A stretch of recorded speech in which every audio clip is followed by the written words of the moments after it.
first few days of practice been for you out there? It's been good. It's just good to be back out there in the football field. What's your main focus here going into the spring? What part of your game are you looking to improve upon most? Just being a sitting caller, getting the playbook more, being more of a leader. Last year I was more of a setback guy because we had our leaders, so I'm trying to just find my role. Is it kind of different this year? I mean, last year you knew kind of in the season that you were redshirt and you weren't going to play, but this year and this spring, knowing that you have a chance to obviously get on the top of the depth chart and really make an impact on the team. Well, last year I came in with the same intentions, but obviously we have a great quarterback, and it's more of a competition now. So I guess I got the same mindset, trying to get better every day. How difficult was that to sit last year? Oh well, it wasn't that bad because I just like winning, and EJ, he's one of my best friends. I love him, and just watching him and seeing the way he was playing and seeing our team react towards him and around him, I just admired that. It was I was more in awe than mad on the sideline. Did you learn a lot? I did learn a lot.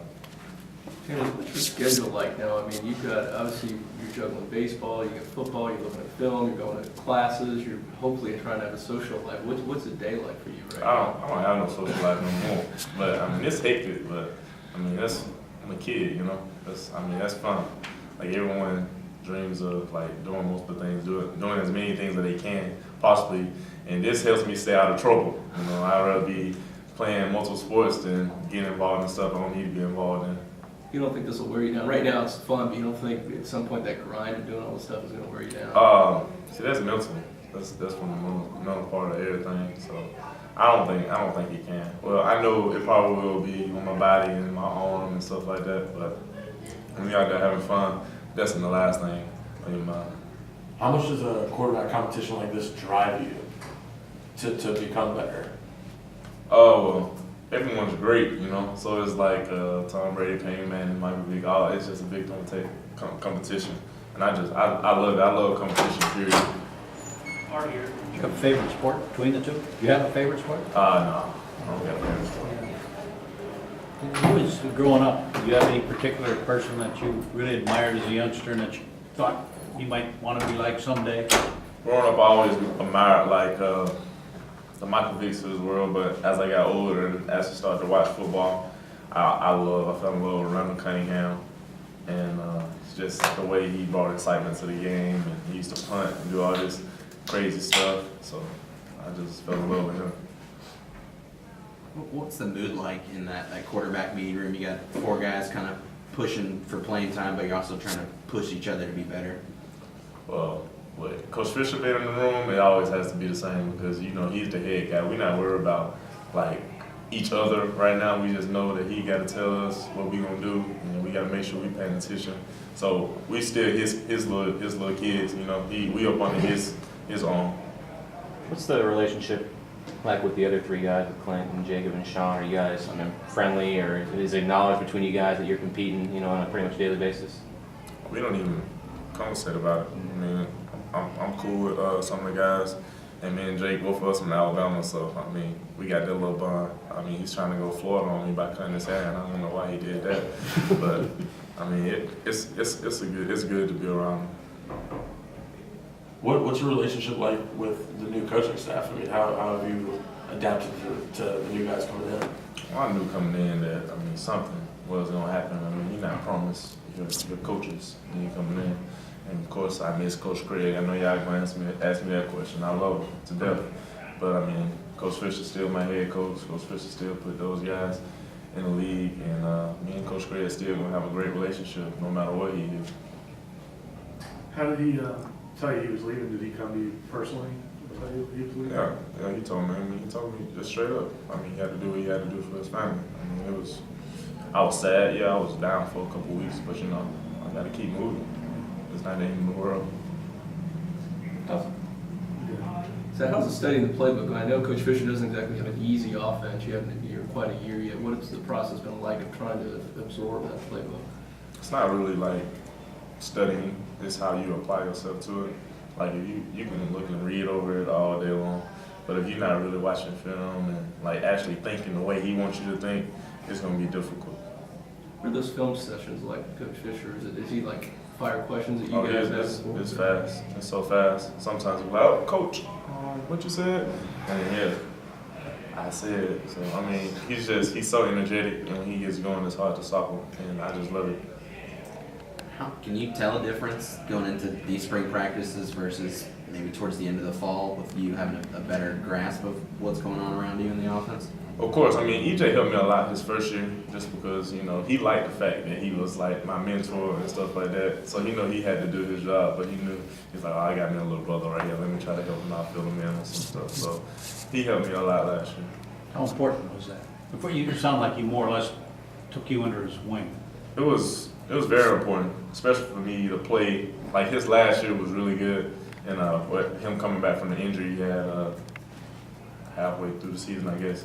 Last year, I mean, it was important for him to leave with the legacy, and now that I was there, I mean, he had a good close friend. Coach Craig was his friend, and I guess I helped him feel more comfortable. Coach Fisher's talked a lot about how part of this competition will be finding a guy who can lead those other 10 guys around him. That's something that EJ really sort of excelled at. What did you hear from him, or what did he say to you about not just, you know, studying in the film room or learning the playbook, but in terms of like leadership on the field and kind of galvanizing those guys around you? Just be the same person around all the guys. You know, most times in football teams, being a large group, people tend to get their cliques and stuff. But you still gotta be the same person around all of them. Like, I mean, I really can't explain, like, really.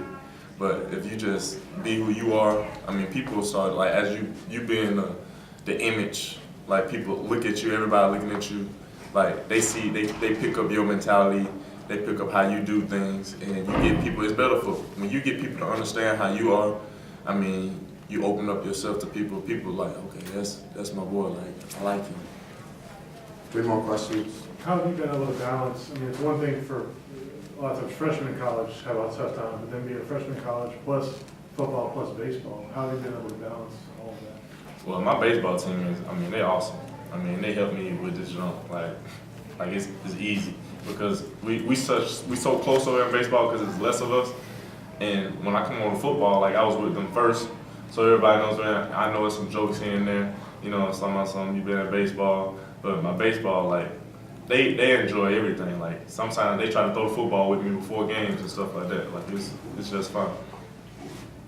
You obviously came in with a lot of attention, you know, throughout the recruiting process, and I know like Trent Dilfer from ESPN's talked about you as maybe a future #1 draft pick guy. Is it hard to ignore some of that hype that surrounds you and kind of keep in mind, like, hey, I haven't even thrown a pass yet, or do you kind of feed off of some of that stuff? Does it inspire you? It's easy to ignore it because last year I sat the bench for a whole year and didn't see the field.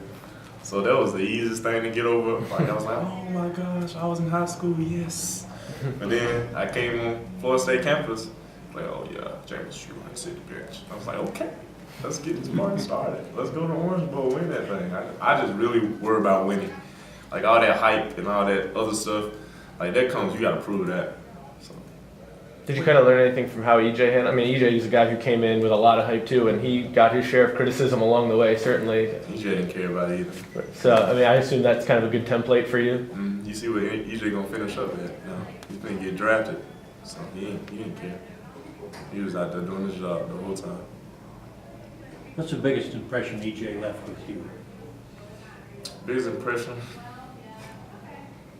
I can't really, because EJ has so many characteristics to himself, like that I admire. I can't give you like a single answer like, this is what I like most about EJ. Because like I said, he was my brother. Like, and I don't have an older brother, and I know most people don't have an older brother. They might have an older sister or something.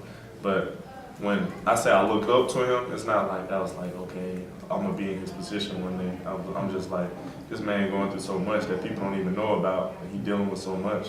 Like, this is how it's gonna be. Like, this is the top for college, sort of say.